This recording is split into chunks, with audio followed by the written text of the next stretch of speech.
Ayaw ng patulan ng dalawang kongresista ang patutsyada ni VP Sara laban sa kanila. Pero ang kanilang mga kasamahan sa Kamara umalma. Yan ang agenda report ni Sandro Ochona.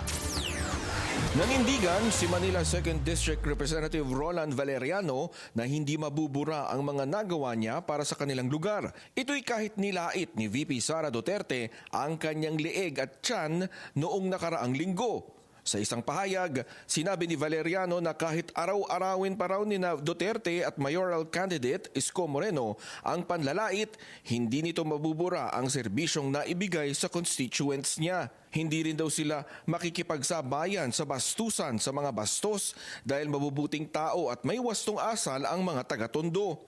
Ang privilege speech ni Valeriano tungkol sa umano'y maling paggamit ng pondo ng Office of the Vice President ang dahilan kung bakit inimbestigahan ng House Committee on Good Government and Public Accountability si Duterte. Kinalaunan ay naging basehan ng 4 na impeachment cases. Sinabi naman ng committee chairman at Manila 3rd District Representative Joel Chua, nire-respeto nila ang pagpili ni VP Sara ng kandidato sa kanilang distrito at nakatuon lang siya sa kampanya doon. Walaan niyang maitutulong ang negative campaigning sa kanya. Pero si ACT Teachers Party List Representative Franz Castro may mensahe para kay VP Sara.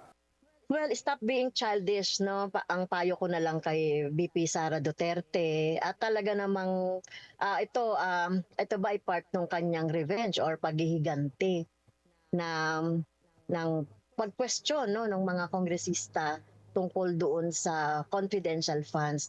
Totoo naman talaga no, na ginastos niya in 11 days yung 125 million na confidential funds. Git pa niya, kung kaya niyang magpatutsada sa mga nag-imbestiga sa kanya, dapat ay sagutin na niya ang mga issue laban sa kanya. Harapin niya talaga itong mga allegations, pag-aralan niya talaga mabuti itong mga nandoon sa mga impeachment articles na kinaso sa kanya ng Kongreso. Hindi naman nagbigay ng pahayag si Manila 6th District Representative Benny Abante. Sa mismong araw ng halalan, malalaman natin kung epektibo nga ba ang batuhan ng ganitong mga issue sa mga tumatakbo at kung paniniwalaan sila ng mga botante.